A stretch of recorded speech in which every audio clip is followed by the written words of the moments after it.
readings from the Holy Gospel according to St. Matthew. Glory to thee, Lord, glory to thee. Let us attend. At that time there came to Jesus a certain man, kneeling down to him and saying, Lord, have mercy on my son, for he is lunatic and sore vexed, and oft times he falleth into the fire, and oft into the water. And I brought him to thy disciples, and they could not cure him. Then Jesus answered and said, O faithless and perverse generation, how long shall I be with you? How long shall I suffer you? Bring him hither to me. And Jesus rebuked the devil, and he departed out of him, and the child was cured from that very hour. Then came the disciples to Jesus apart, and said, Why could we not cast him out? And Jesus said unto them, Because of your unbelief. For verily I say unto you, if ye have faith as a grain of mustard seed, ye shall say unto this mountain, Remove hence to yonder place, and it shall remove, and nothing shall be impossible unto you. Howbeit, this kind goeth not out by prayer, but by prayer and fasting. And when they abode in Galilee, Jesus said unto them, The Son of Man shall be betrayed into the hands of men, and they shall kill him, and the third day he shall be raised again. The Lord said to his disciples, Beware of men, for they shall lay their hands on you, and persecute you, delivering you up to synagogues and into prisons, being brought before kings and rulers for my name's sake. And it shall turn to you for a testimony. Settle it therefore in your hearts, not to mediate before what you shall answer. For I will give you a mouth and wisdom, which all your adversaries shall not be able to gainsay nor resist. And ye shall be betrayed by both parents and brethren and kinsfolks and friends, and some of you they shall cause to be put to death. And ye shall be hated of all men for my name's sake, for there shall not be a hair of your head perish. In your patience possess ye your souls. Peace be unto you. Идите к твоему. Премудрость проси, услышим святаго Евангелия. Мир всем. И духове твоему. От Матфея святаго Евангелия чтение. Слава тебе, Господи, слава тебе. Во время вона человек некий приступи к Иисусу, кланяйся ему и глаголя, Господи, помилуй сына моего, яко на нове месяце весунуется, из лес страждет множицею Бог, падает во огонь множицею воду, и приведок его к ученикам твоим, и не возмогоше его исцелите, отвещав же Иисус рече, о роде неверный и развращенный, доколе буду с вами, доколе терплю вам, приведите мне его сему, и запрети ему Иисус, и изыдя из него бес, и исцеле отрока от часа того. Тогда приступшие ученицы к Иисусу наедин реша, почтом и невозмогоком изгнать его. Иисус же рече им за неверствие ваше. Аминь, Бог глаголю вам, аще имайте веру, яко зерно горушно речете горе сей, прийти отсюда тамо и придет, и ничто же невозможно будете вам. Сей же род не исходит только молитвой и постом, живущим же им в Галилее рече им Иисус, предан им отбытие Сын Человеческий в руце человеков, и убьют Его, и в третий день восстанет. Слава тебе, Господи, слава тебе.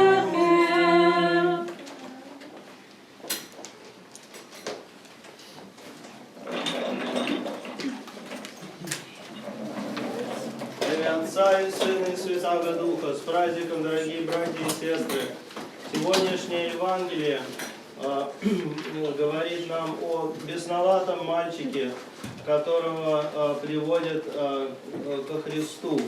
И, конечно, для нас, имеющих детей, особенно понятно, когда как страдает душа, когда наши дети болеют, а если еще и так серьезно, и такое нападение и бесовское, и физическое, как мы понимаем сегодня, эпилепсия, и она сопряжена с бесовскими нападениями на этого ребенка, конечно, терзала и семью, и самого этого несчастного мальчика.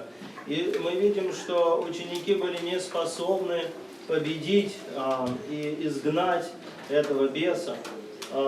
Вопрос еще, когда это все происходит. Мы должны понимать, что Евангелие читается внутри самого Евангелия. Христос только что спустился с Поворской горы, то, куда мы сейчас мысленно направляемся к празднику Преображения. Вот это событие Преображения, оно только что произошло в этом Евангелии, а затем, спустившись с, можно сказать, высот духовных, где присутствие Его было явлено в такой силе, что Его апостолы, которых Он взял с собой, пали навзничь, не могли поднять взора своего, потому что их, говорится, просто накрыло это благодать и присутствие, которое было явлено. И вот, отлучившись, оставив других учеников позади, так сказать, на служение, теми благословениями, которыми Он дал им, и той силой, которую Он им подарил, они были не способны. Он возвращается в мир и видит, что даже самые близкие Его пали и не имели силы. И Он говорит им, что такие тяжелые тоже слова для всех, как и нас, и их, о род лукавый, прелюбодейный, сколько я буду терпеть вас. Почему так резко? Потому что, казалось бы, все им было дано, но они не могут сделать даже силой Божией то, что им было дано. In this gospel, dear brothers and sisters, blessed Sunday to you all, we have heard about the a terrible affliction of a child, a boy, who is being possessed by demons. We understand it as, of course, partially it's epileptic seizures, but the demons never really care. They take care. They attack the weakest in all of us. The weakest part, the weakest link in us, is where they strike, because their goal is to destroy us. So, finding that weakness and the sickness of this child, they continually haunt him and attack him. And so parents are asking for him, and every parent that has suffered their children's the sickness also knows in their heart how difficult, how it hits not just the person who is suffering, but the child, but the parents. And so this is a tragedy, and Christ comes and He is asked to expel the demon that His students could not overcome.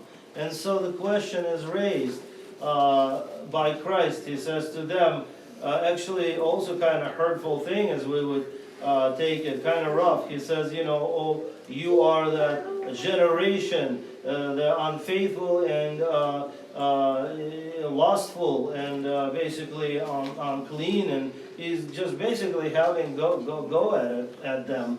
And we need to look at the gospel in the context of the gospel itself. So it doesn't just happen. He actually, where was he before? Well, he was before in time. We're actually heading towards the Feast of Transfiguration. That is to take place in the next week, next Saturday. But this gospel talks about the transfiguration just occurred. He was on the mountain, on the mountain Favor, with his three chosen students, where he conversed with Moses and Elijah, and they felt such a presence of grace and the glory of God that they could not lift their heads. They're fallen down in the presence of the might of his of His glory. It wasn't something that suppressed them. It was something that overcame them because He is the creator of everything we are, of every atom and molecule in our bodies and this universe. So when He opened Himself up and showed His grand power and presence of love and light that He has allowed them to see, they were stricken down. And then He comes down from that height of spiritual revelation, spiritual experience, down to the valley of life, and He finds His remaining 9 disciples impotent to do anything, and He is scolding them for reasons that are known to them. For they obviously did not struggle spiritually to maintain what was given them as the power that He did give them to expel demons. They could not overcome this sickness. That's what parents told him. So he's upset even more because he knows that as soon as he steps out, everything falls apart. And that is why he calls them that, and that's why he is not very pleased with with his students. Let's put it that way. And in the end of the gospel, so I don't forget this gospel, he talks specifically about the Galileans that he told something to. Pay attention to that, because Galileans are his students. And there's a difference between the students and the rest of the people. We need to start to notice these things in the gospel. There is a school in which they are students, so he's asking more of them. He's asking more of us because we are his students. And this is directed at us, not at the world, but at us here who have come to be children and students of Christ.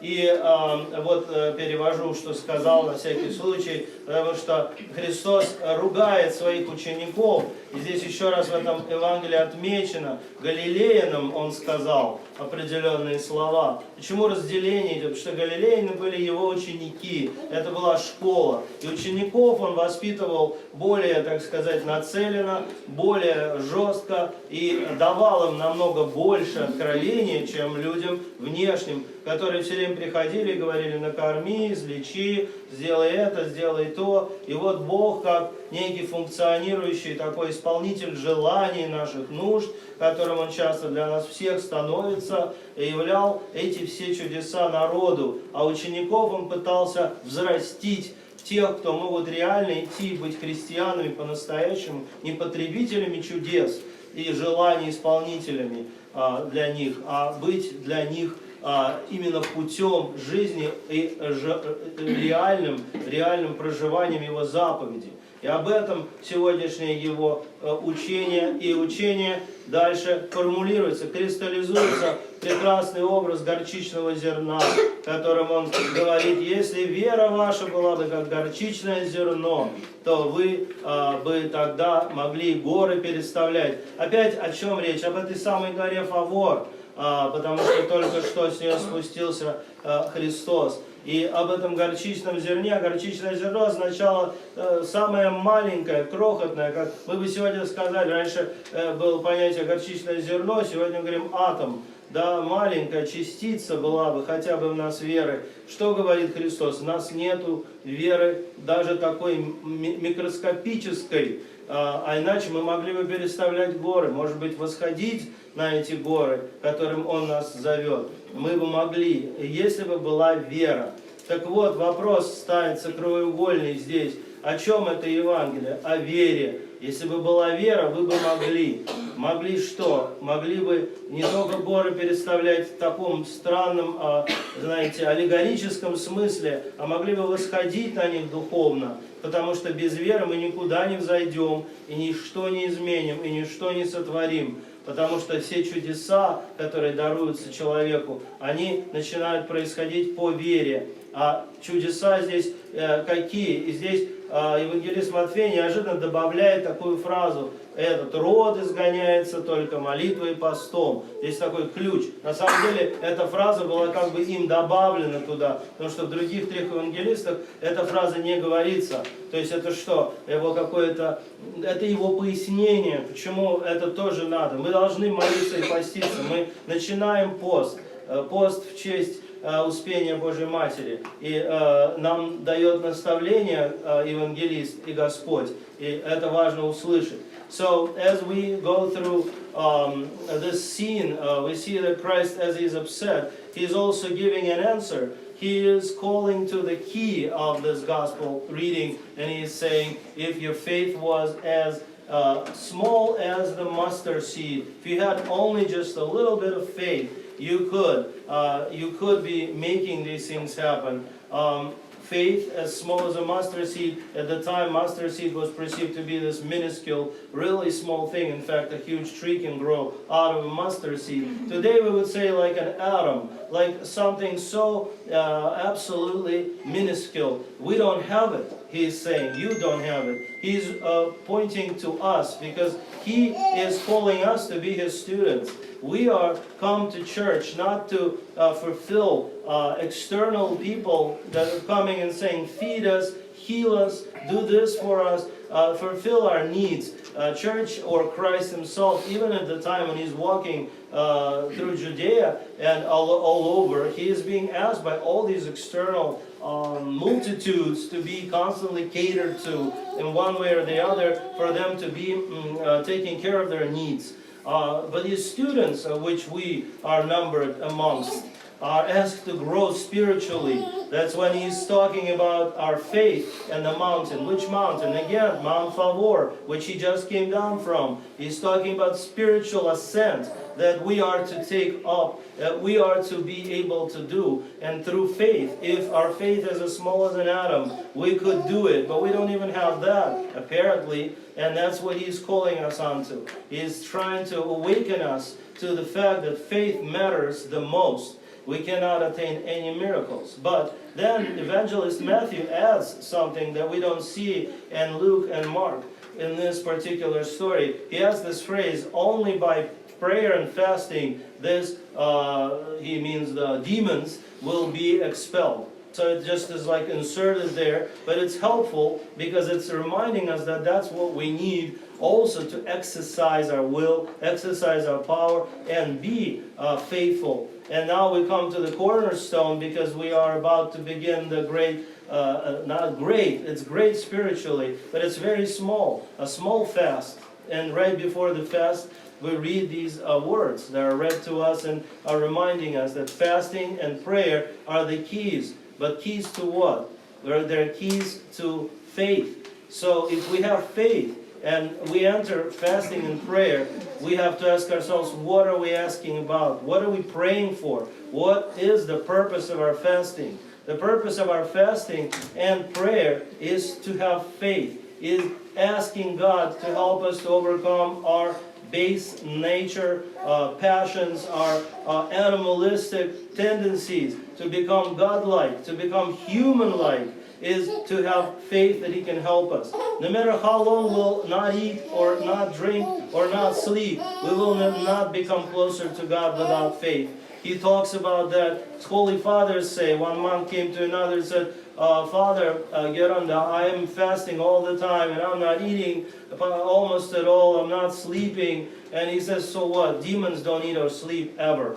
So it doesn't make you holy just because you're abstaining from these things. So back to faith. Why is it important? If we have faith, we ask God to help us overcome our passions. We need his miracle for that. We want to rise to the Mount Favor. We want to go through these 2 weeks in faith and hope for a miracle that will become different people in nature, that our nature is changed by God's mercy, and have faith in that. And then use prayer and fasting as tools of climbing, but they are not in themselves are going to take care of things. So that could be a message for us, hopefully, that will carry us through and will help us. И помимо этого, несение креста, которое мы сегодня празднуем, все сопряжено с этим. Помимо этого, Богородица, которая помогает всем постящимся и всем желающим чистоты, помимо этого она с нами, и она помогает. Что нам еще нужно? Нам нужно желание, нам нужна вера,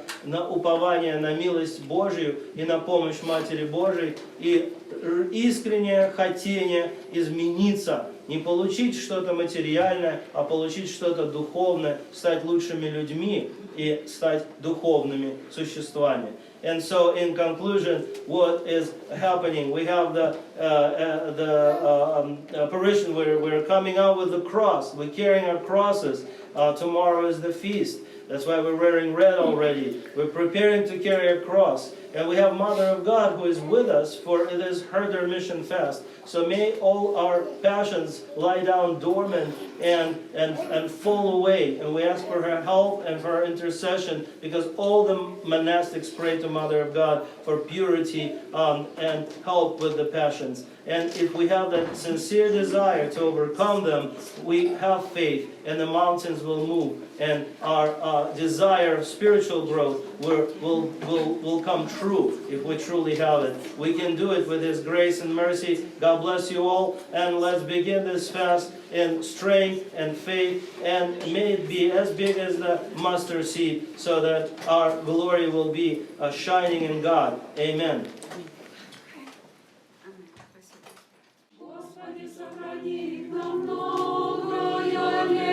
Доброе лето, дорогие братья и сестры. Мы сейчас будем служить молебен о начале учебного года, благословлять детей. Так что, если ваши дети где-то там, приводите их. We're going to have a prayer for the beginning of the new year, for the students and the children. So you can bring children forward, and we will begin right now. Также прошу. Господи, помилуй. Послайте на драков всех, духа премудрости, разума, отверзи ум уста, и просветите сердца и предприятию наказания добрых учений Господу. Помолимся. Господи, помилуй. Спаси, Господи, любви Твоя, и благослови достояние Твое, победы православным христианам на сопротивные даруй, и Твое сохраняя крестом Твоим жительство. Спаси, Господи, люди Твоя, и благослови достояние Твое, победы православным христианам на сопротивные даруй, и Твое сохраняя крестом Твоим жительство. С праздником, дорогие братья и сестры!